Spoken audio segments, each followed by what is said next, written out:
CR 1238, State versus Erik Cantu. Can I have parties announce for the record, for the state? Jason Garrett, Your Honor. Defense? Christopher Ramos for the defense. And are you Mr. Erik Cantu? Yes, Your Honor. So it's my understanding, before we go into the motions, that you have witnesses in the breakout room. I have a witness that's a Dr. Punjabi, is that your witness? Yes, Judge. And also there's another witness, it just says Gabriel's phone. No, Judge. And there, I'm assuming there are no objections to witnesses appearing present? And each of the cause numbers, Mr. Cantu, did you review the document entitled Motion to Enter Adjudication of Guilt to Revoke Community Supervision with your attorney? Yes, Your Honor. Did you understand it? Yes, Your Honor. And cause number 2024 CR 1237, are you the same Erik Cantu who's placed on deferred adjudication for the offense of evading arrest detention with a vehicle on September 9, 2024 for a period of 7 years? Is that you? Yes, Your Honor. And in cause number 2024 CR, please turn off your phones. In cause number 2024 CR 1238, are you the same Erik Cantu who's placed on deferred adjudication for evading arrest detention with a vehicle on September 9, 2024 for a period of 7 years? Is that you? Yes, Your Honor. State? Yes, Your Honor. And cause number 2024 CR 1237, violating condition number 23 on about the 8th day of October 2024 in Harris County, Texas. Lieutenant Erik Cantu did then and there operate a motor vehicle in violation of condition number 23. How do you preach that, true or not true? Sure, Your Honor. And state, do you waive the other violations? On that cause number, yes, Your Honor. Any objection? No objection. And then in the next cause number, state?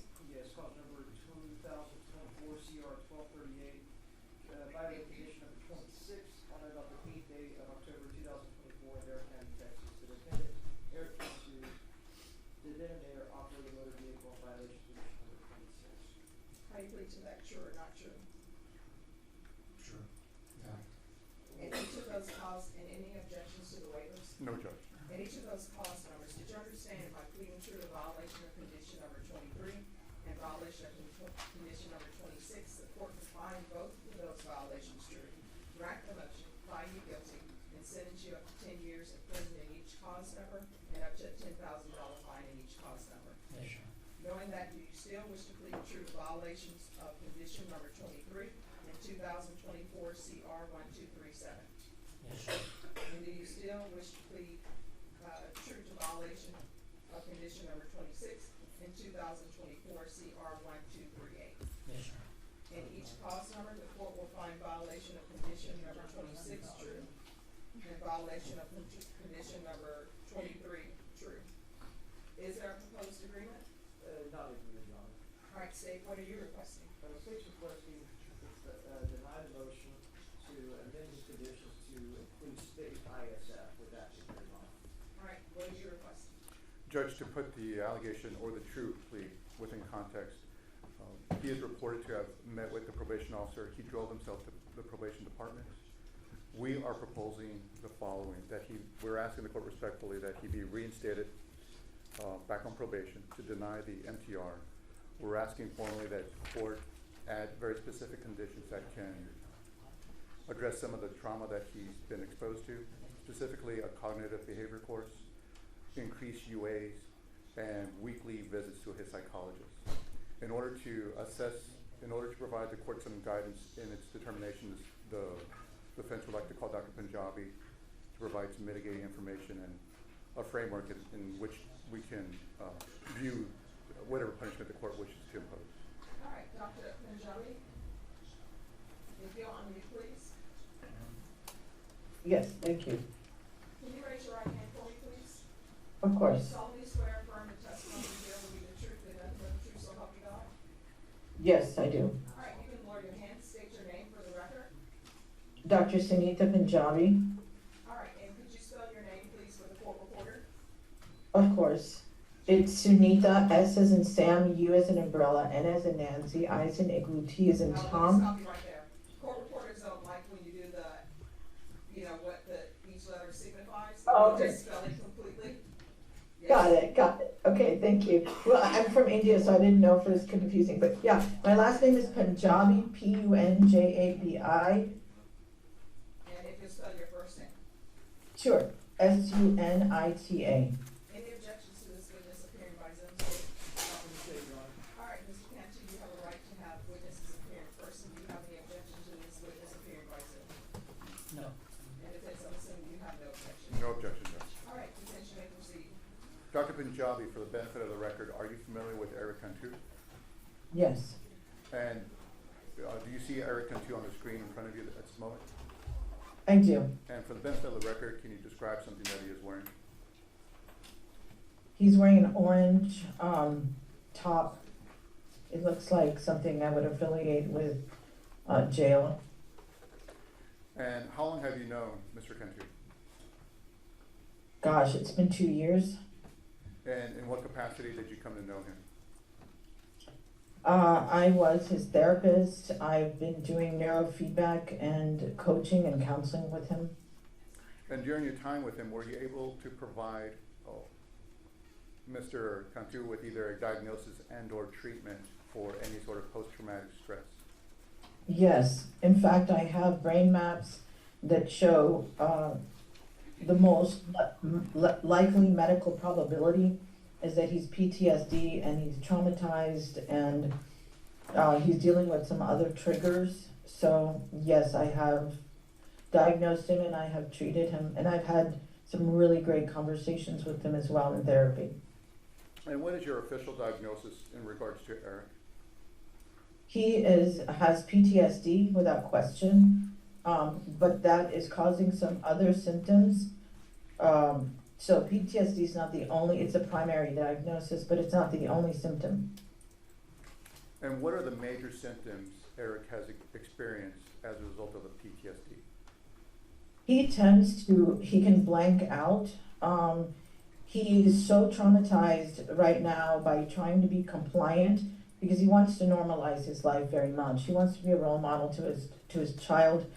And so the PTSD is causing him to have almost tunnel vision because he doesn't want to make another mistake. I'm so familiar with PTSD that what he's doing is he's not getting the big picture because he's so obsessed with getting it right. He doesn't want to be in the wrong anymore. He really is trying to rewrite the narrative of his life. So this causes him to hyper focus and make some bad decisions. I don't know if that makes sense. Yes, doctor.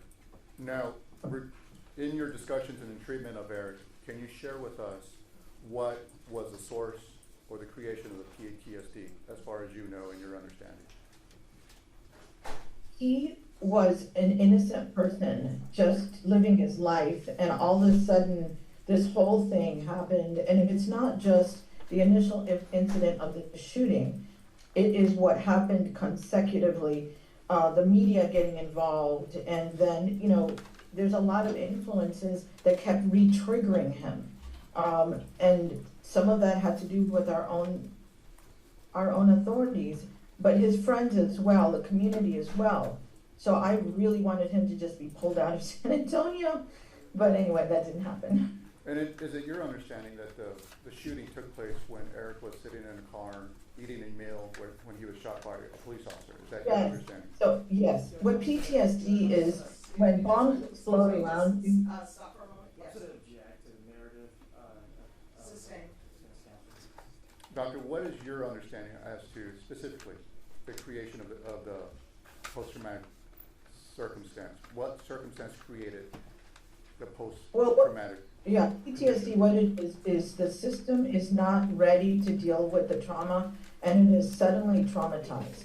And then it continues to be traumatized. And that is exactly what happened. The police is an authority figure for him. His belief in the system was questioned, was totally ripped apart, continues to happen. So PTSD is an initial attack. The brain goes into hyperdrive and doesn't come down. So if you can imagine a car that's put into second gear, but he never got the chance to go back into normal gear because things kept going, including the media. So it's not anyone's fault per se that he was re-traumatized. The initial issue though, and I even reviewed the video this morning, from the initial traumatization, the initial event, that was not his fault. Now, though, he is traumatized, he is PTSD, and he's continuing to make decisions in that state of mind. Now, Mr. Cantu has pled true to violating his condition of probation, specifically driving his car to the probation department to meet with his probation officer. Is that your understanding of the violation, correct? Yes, sir, I do understand that. Now, if this probation circumstance was not an issue, how, as a clinician, how would you treat Mr. Cantu? What would your treatment look like? If you think about it, and I thought about this, how would someone violate his probation knowing fair well that he was not supposed to drive? Because he was obsessed with being compliant. He wanted to show up, and he didn't think about his whole circumstance because of the PTSD. So when he made the decision to drive, he was not in his right state of mind. I am diagnosed with PTSD. I was in an abusive situation as a child. So what happens is we blank out and the world just becomes, I just gotta be compliant, I just gotta do it right, I can't make another mistake. And in that obsession, there's rushing thoughts in PTSD. He can't be clear-minded. So, I mean, I want him to drive. And I don't want you to think that he's not able to drive. But I would like you to consider what's going on with PTSD. And this is not the Erik I know. He is not making good decisions, and what he did, he rightfully confesses to it. And I really just think it's only PTSD that can explain why he knows he shouldn't make a mistake. He knows he's not supposed to be driving. How does he get into a car and drive to this? Because he's not thinking. He's so obsessed with getting it right. The post-traumatic stress syndrome that he suffers from, does that interfere with his judgment and his day-to-day decision-making ability? Most definitely. It's in the prefrontal cortex. So most of his PTSD is elevated theta right in the front of his head. Theta is moving at about 3 to 7 hertz. That's not enough for him to be able to make level-headed decisions. We did do treatment, but for whatever reason, we had to switch him to a different program. It was funding or whatever, but he was not able to get the treatment to be able to complete the treatment to restore the frequency back to normal. We were training his brain, addressing the PTSD, and basically that should have continued. He needed continuous counseling. He needed to be taken out of this environment so he could get a reset. But everything was pulling at him, and that is exactly what PTSD is. So originally PTSD is a veteran who's or a soldier in a fight, but the bombs just keep exploding. And so his brain stays in that higher gear. Did I answer your question? Yes, doctor, thank you. Now, if Erik were to spend the next 3 to 4 months or next year in a lockdown facility, would that have a negative effect on his PTSD and treatment progress? Right now, Erik is very, very vulnerable. He is looking for something to believe in. He's looking for hope. The wrong type of influence right now, if he is surrounded by other individuals that have a diagnosis much more severe than his is my concern, he will absorb that environment. He really is at a very delicate state right now, so I'm very concerned if you're going to put him around other individuals that have a diagnosis that are not screened. I would not recommend that. Not in a facility like that. I do believe he needs help. I think he needs to be in a continuous situation, not just in and out. I think he needs to be surrounded by medical clinicians that can see his wake up to go to sleep, and I think he needs it for a short time, and I think it needs to be away from San Antonio. but not a lockdown with other individuals with a diagnosis. No, that really concerns me. I know him very well to the point that if I could put him in a bubble right now, I would. He was too young when this whole thing started, and having to deal with the negative fame that this was, the responsibility to put on his shoulders. I actually wanted to prepare him to speak at the Brain Science Symposium. Every year I host the largest Texas conference where people that have overcome adversity rewrite the narrative, and he was supposed to speak. I hope he still can. That's January 16th. But he and I talked at length when I originally met him about taking this opportunity, that his trauma was actually a possibility for triumph. And he was so in, he cried with me. You can't fake that. And so what I know is that this man wants to right his wrongs, but he just isn't given the support that he needs to do it. And I think if we give him that support, and he's around mentoring people, he's around people that are giving him the right message, he could be an amazing contribution to our society. Because he talked with me about talking to kids, going into high schools and telling kids to make good decisions, using his story as a platform to make a difference in the world. And he was all in. We talked about Christ, we talked about faith. That was all real. Sustained. And Dr. Punjabi, just so that we're clear, prior to his probation violation, you and Erik had taken steps to, and made plans to speak at a symposium regarding his condition and the progress that he made, correct? Right, but by doing that, he was owning his story, and he has. He did a retreat with me that a lot of people don't know about, 3 days. Sustained. All right, thank you, Dr. Punjabi.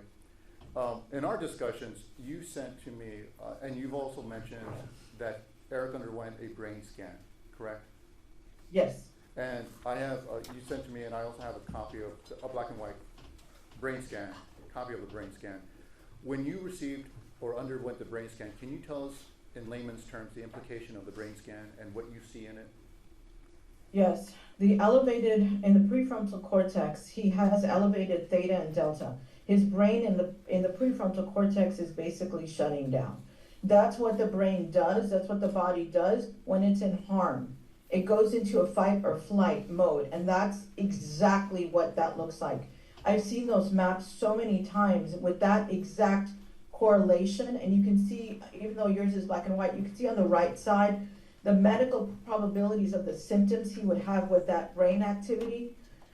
You can see that he has trouble with focusing, he has trouble with making making decisions in the prefrontal cortex, which is where we decide what behaviors to engage in and what not to. Also the occipital lobe, he has elevated beta.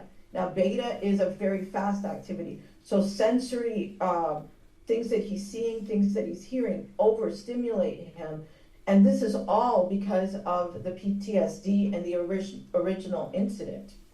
So he continues to make wrong decisions, but that's not his fault. He is diagnosed, he shows the map that there's no way mathematically he could have faked that. That is real, and his brain condition is real. He's like a soldier in a battle right now, and any little thing is going to trigger him. Yes. And doctor, what I'd like to do is show the brain scan in front of the camera. Is this the item that you sent to me? Is this his brain Yes. scan? And I've Yes. marked it.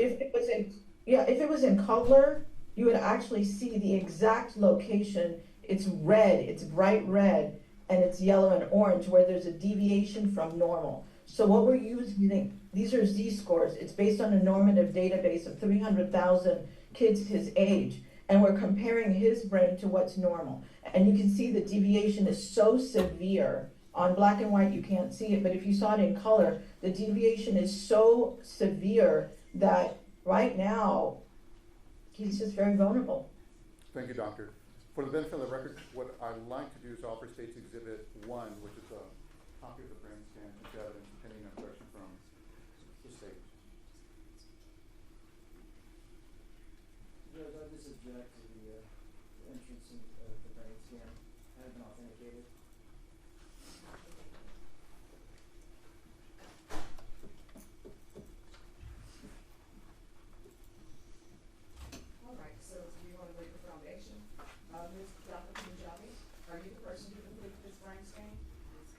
Yes, ma'am.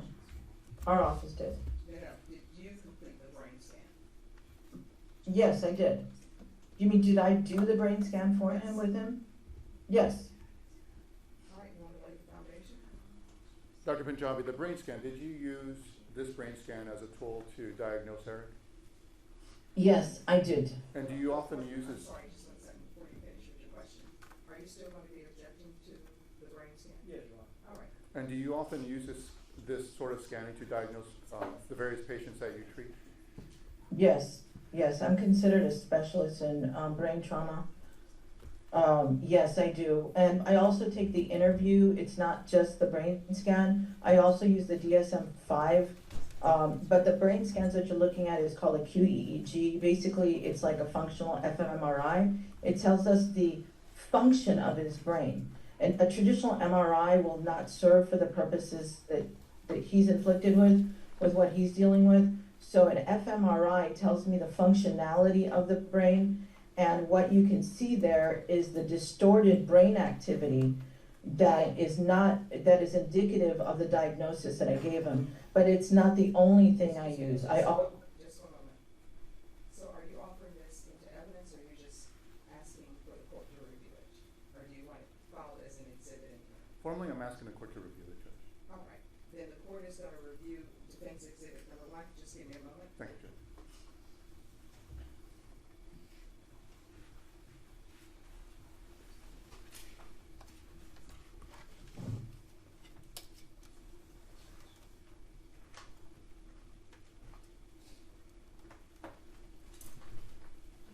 All right, court has reviewed, defense's exhibit. Thank you, Dr. Punjabi. I've asked you a lot of questions. Thank you very much for your time. Is there anything that I did not ask you, do you think the court should know in terms of deciding the outcome of Eric's probation? Or how he should spend the next either few months or next few years? I think you've asked me the questions that you need to know. I would like to reiterate that he will become the surroundings that he is. Because right now he's looking for hope. The brain does this. The brain searches for the meaning of the events that have happened to him.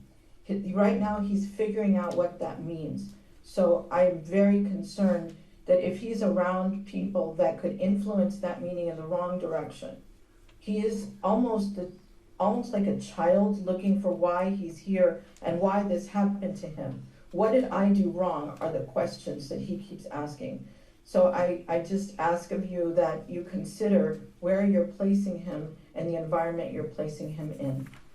Thank you, Dr. Punjabi. The prosecutor may have some questions for you. Thank you for your time. I'll pass Dr. Punjabi as a witness. Okay. Thank you, yes. Sure. Doctor, so my understanding is you're saying that he would benefit from structure, is that correct? Most definitely, yes. And structure of kind where he has counseling and he's under doctor's care, is that correct? Yes, but the environment that this is done in, the colleagues, the people he identifies with, are very, very important. I have worked in rehabilitation facilities before, and Yes, that's why. Yes, thank you. But the fact Okay. is, you have had him under your care for over 2 years now, is that correct? I have not been able to personally talk to him in many, many months, because of the limitation of his driving. He couldn't get here. So I have not personally talked to him in quite a while. I don't remember the last time, the date. I can check the date that I talked to him last. Well, we'll take several months, but I'm sorry, I didn't realize you're not in San Antonio. Where are you? I'm in San Antonio. Oh, so, are you in an office building? Yes, I'm in an office building. Here in San Antonio, where at? Located, where at in San Antonio? I-10 and Bernie Stage Road. It's just past La Cantera. So, I guess it could be said that a bus system actually has a bus system out there or no? I don't know. I'm not familiar with the bus systems. There is no bus system is what I've been told. Okay, so you don't know if there's a bus system system. What about, does Uber go there, or does, say, Lyft, or any type of taxi service, where they be able to take? Yes, and Eric, Thank you. has, Thank you. yeah. And so the fact is that you're in San Antonio, he hasn't gone to you to get medical help. You've said that he needs medical help. He's had an opportunity because he has you in San Antonio, is that correct? Yes, Okay. he does have that opportunity. And so for 2 years, you've talked to him throughout that time, maybe not every day, but you have. And you do realize that he is on probation for evading arrest in a vehicle. Are you aware of that? Yes, And not only just one evading arrest in a vehicle, but 2 evading arrests in a vehicle. Are you aware of that? yes, And you're aware that also did you watch the body cams or the dash cams from those evadings? no, I have not seen those, but he has So- called me so- things so- with that So are the fact happening. is you haven't reviewed those cases that he's on probation for. Are you aware that in one of those evadings, he actually ran into an innocent individual in their vehicle and caused damage, if not put them in mortal danger of causing an accident on the highway? Are you aware of that? I am aware of that, Okay, and so. and when I can speak, I'll tell you what I think about it. That's right. I mean, defense counsel will be able to ask you some questions. Mr. Ramos will ask you some questions if you'd like to expand on that. But you are stating that he would benefit from structure. Is that Yes. right? And you've had an opportunity for over 2 years to give him that structure, which has not been done. He's done very well until the recent events. So he's done very well in the 2 years that you talked to him, and he violated the law at least twice for evading arrest in a vehicle. Is that right? When he was seeing me regularly and when he was seeing a counselor regularly and getting treatments regularly, there were no violations. These The evadings- violations these started evadings, in these after- evadings that have been. The defense is gonna object. We're gonna ask the state to allow the witness to finish her answer before we ask another question. All right, state if you re-answer your question. Right. And I'm moving on here. The fact is that the evadings happened well over a year ago. So he was under your care during the time of these evadings. You're aware of that, right? No, he was not seeing me over a year ago. I was talking to him, I was writing letters for him, but he did not see me. He stopped seeing me about a year into the entire thing, on a regular basis. Now, I did have a counselor that was working with him, Mary Contreras, and she would talk to him via telephone, but otherwise he was not seeing me and he was not getting the treatment that he needs. And that's because he couldn't drive. He wasn't allowed to drive. So yes, there's a Uber and there's all those things, but when you have a PTSD diagnosis, you're not thinking clearly. You can't make those kinds of executive level Let's decisions. object to her narrative. It's the same. Thank you. So, doctor, what I'm asking you is you're saying that 1, he needs structure, 2, that he needs to drive. Are you telling the court that this individual right here, standing in the orange, needs to drive? I am not saying he needs to drive. So how is he I'm gonna not- get to the I- doctor's office if he can't drive? Well, He you're will saying- have figured out another way, but see, when you have PTSD, you don't think about the Uber, you don't think about calling your parents. He is so obsessed with not making another mistake. I know this young man. He really wants to live his life on the up and up. And he never blamed, if he was Your Honor, really, subject to narrative. or It's the same. he never blamed. The objection Yes. is the same. And doctor, thank you very much for acknowledging the fact that this individual, out of all the individuals in the world, wants to do better. I think we all can say we want to do better, but it's the question of whether we do better. And so, But he has a diagnosis. In this case, he has not done better. He is driving and he lied to probation that he was driving. And that is the fault of our judicial system. He is not doing better because he has not been given the opportunity. He continues to be set up to be triggered. I'm sorry, and that's what I've seen. Okay, He that's- called I'm one time sorry. when he was being pulled over by a police officer. So, hey, wait, are you stating to the court that he called you when he was being pulled over by a police officer during one of the evadings? He tried to get help because he continued to be pulled over. Every time the police officers saw his car, I could see that it was a whole, I'm sorry. Well, ma'am, I'm sorry. You just stated on the record that he called you during. It was over, yes, it was a year and a half ago. So So when he was pulled over for an evading and arrest, No, he wasn't evading, he was just pulled over. I don't know why he was pulled over, but he wasn't evading, he hadn't broken a law. From what I understood and what I could hear, it was that his car was just identified and they pulled him over for some, I don't know what it was. But it was nothing, he was breaking a law. you have no clue what And was I going could hear, and I could, no, but I could hear the police officer telling him it was some kind of excuse. And this continued, and that's the issue. So He- I'm sorry, objection against the narrative, Your Honor. It's the same. Doctor, so you're stating that it's the police officer's fault. Any police officer that pulls this individual over for one, speeding, because one of his evadings arrest was speeding.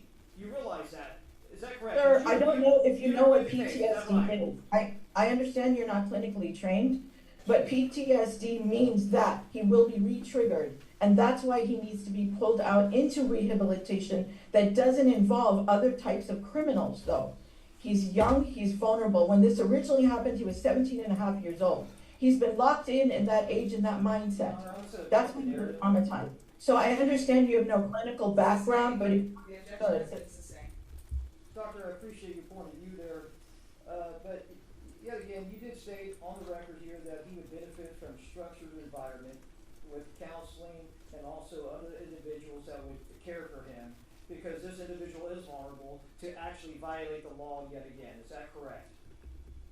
yes, Thank you. No but further questions. his brain is, okay, his brain is seeking meaning. Dr. Punjabi, thank you very much for your time. Eric and I are grateful for your time and your testimony. We have no further questions for you. Thank you very much. All right, Thank you. Any other witnesses? No, ma'am. Just argument whenever the court's ready. All right, any objection to the court reviewing the court summary? No. objection to the statement. No objection, Judge.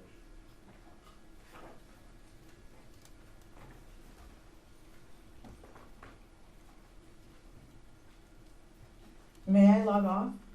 Yes, you may. Thank you, Doctor. We sincerely appreciate your time. Thank you, Thank Doctor. you, Judge. Appreciate it. Thank you, Chris. Thank you. All right, so I'm looking at the justification for probation's recommendation. In the justification, it says probationer lied to CSO and failed to comply with his conditions the same day as stating that he understood them. So, the court ordered him not to drive. I was very clear that he was not to drive. And I told him, he can use Uber, he can use Via, but he's not allowed to drive. According to this, it says CSO. They say that he reported on October 8th. He was read his conditions, given a copy, stating he understood those. And probationer reported he had been working for DoorDash, and CSO told him that he will need to find alternate employment since he cannot drive. At the end of the report, CSO asked how the probationer got to report, and probationer said that he got a ride and that he would be calling for a Lyft or Uber to pick him up. They followed him and waited, and he got into a vehicle and drove off.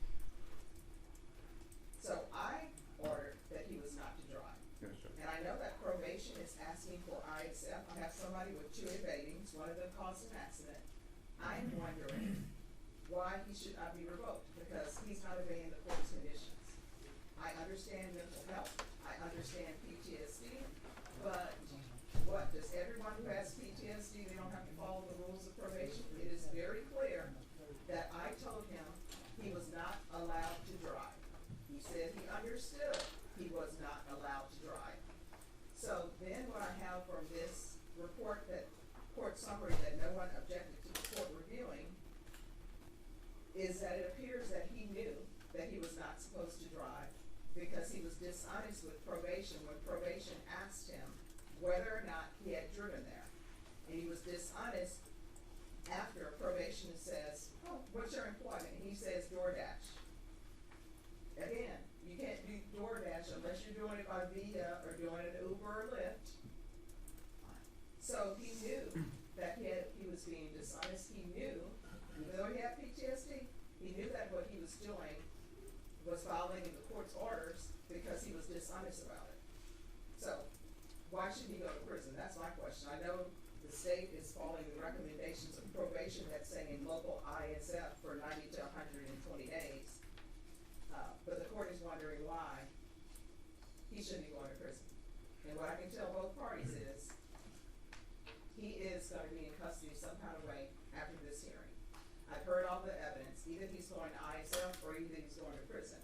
And right now I wanna know why I shouldn't send him to prison, because he's not following the court's rules.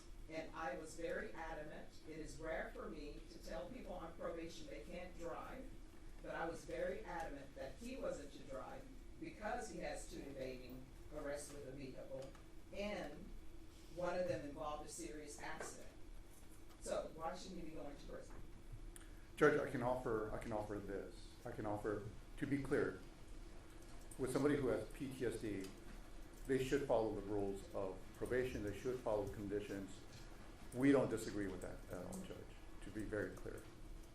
I can offer that, at least from our perspective, my perspective humbly, that the shooting has caused PTSD.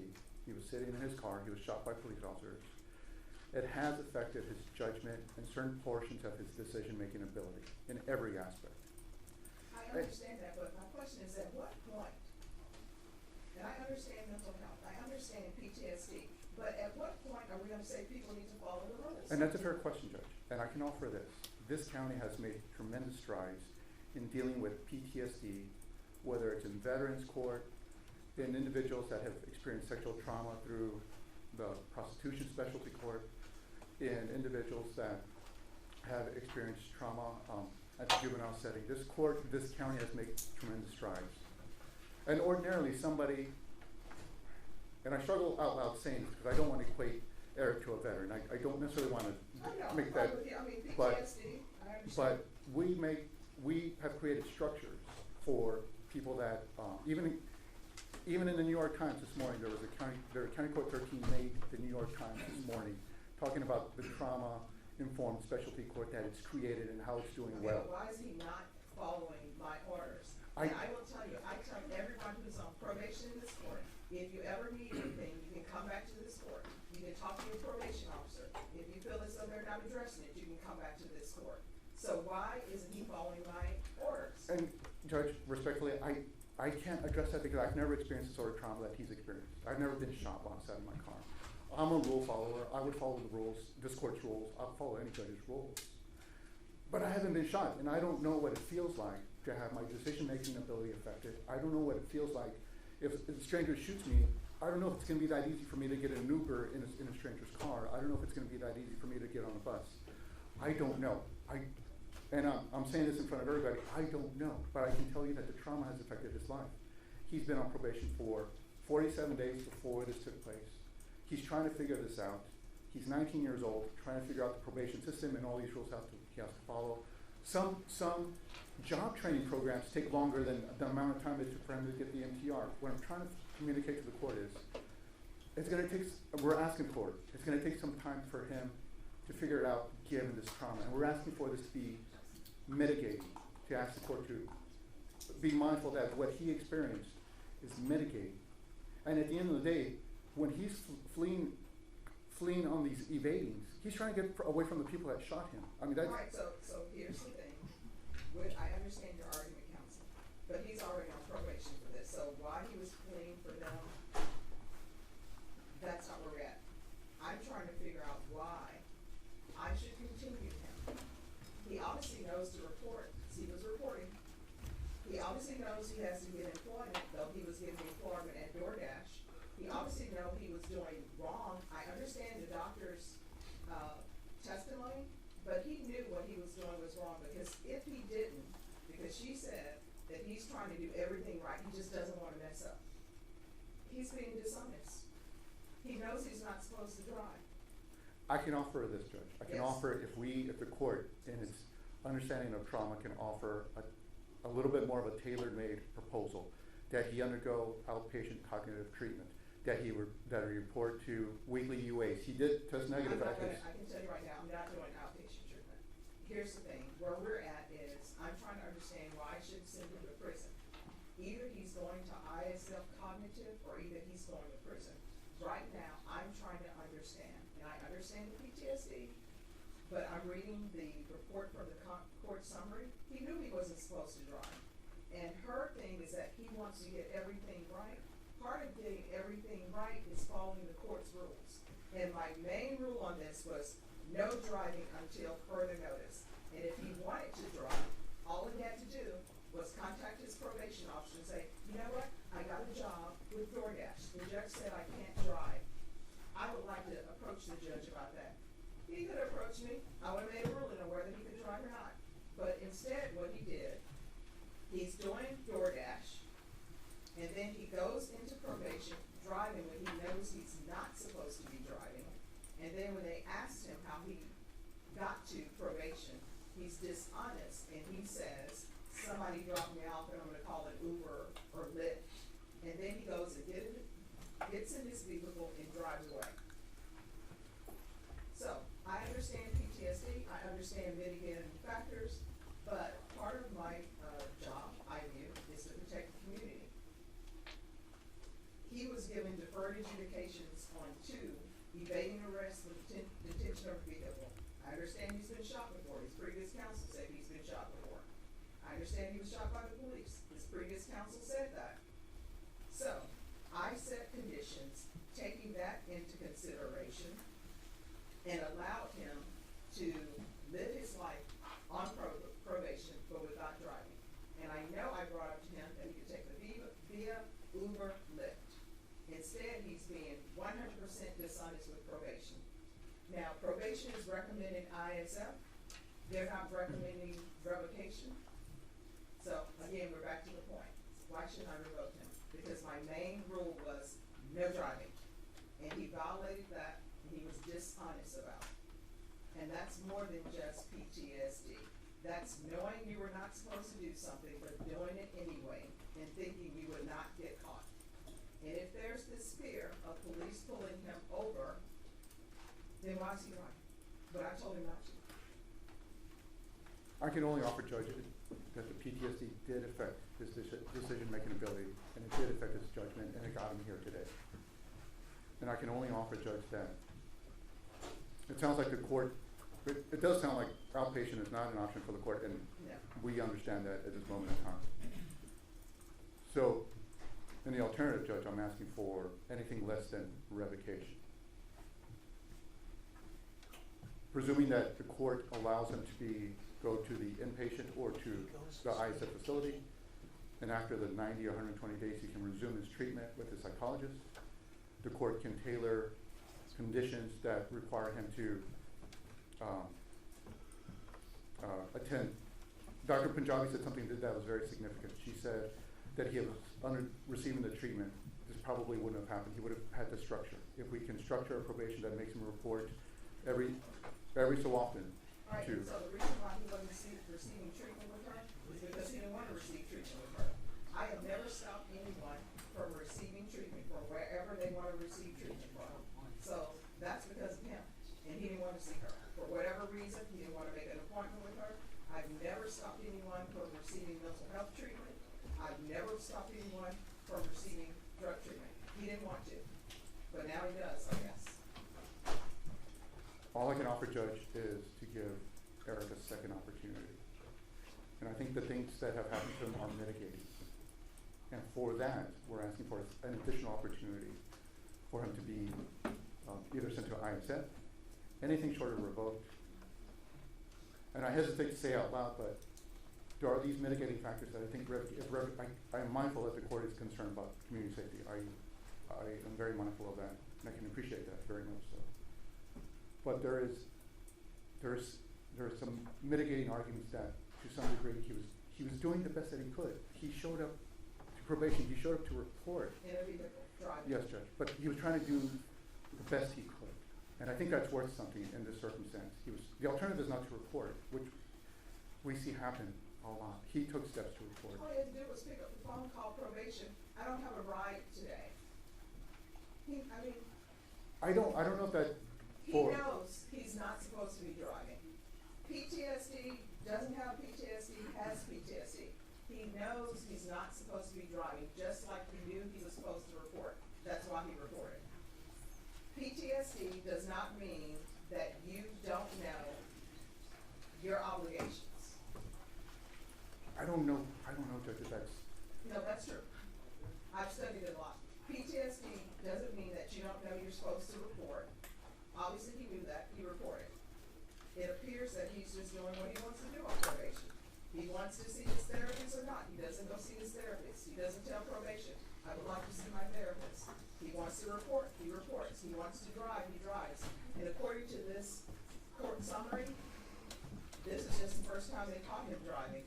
I don't know how long he's been driving, but if he's been working for DoorDash, obviously that involves him driving.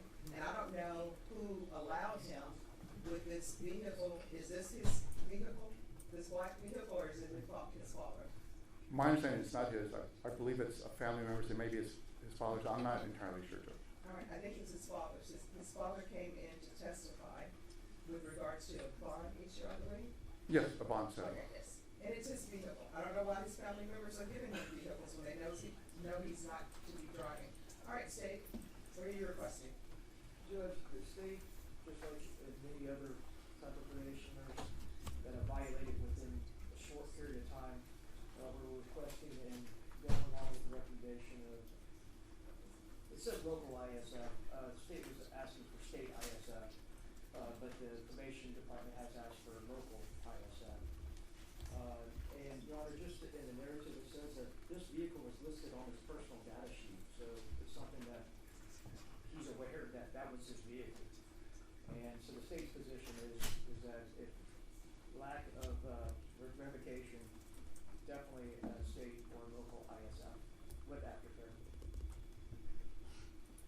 Probation? I'm sorry, and a no driving for the duration of his probation, Your Honor. Probation? Yes, Judge. What is probation's recommendation?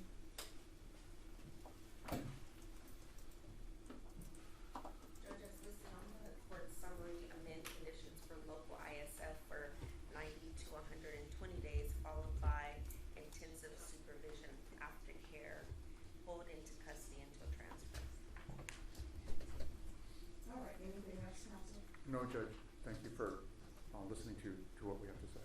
All right. All right, the court will follow the recommendations of probation, noting that he hasn't been on probation for a long length of time, and notating his age. The court will deny the motion in each cause number. We're gonna alter amend conditions to include local ISF. There's to be ISF aftercare. He's to remain in custody until transfer.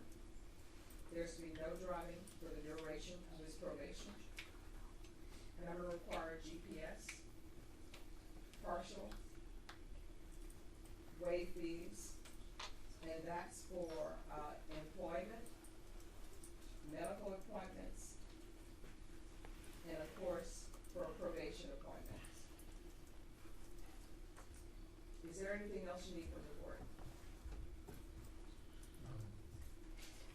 All right. Can I say this? Oh, what do you want to know? What do you want to say? I was gonna say, Your Honor, and the members of this court, I apologize for the inconveniences that No, it's not I have caused, inconvenient, but here's the thing. the problems I've caused.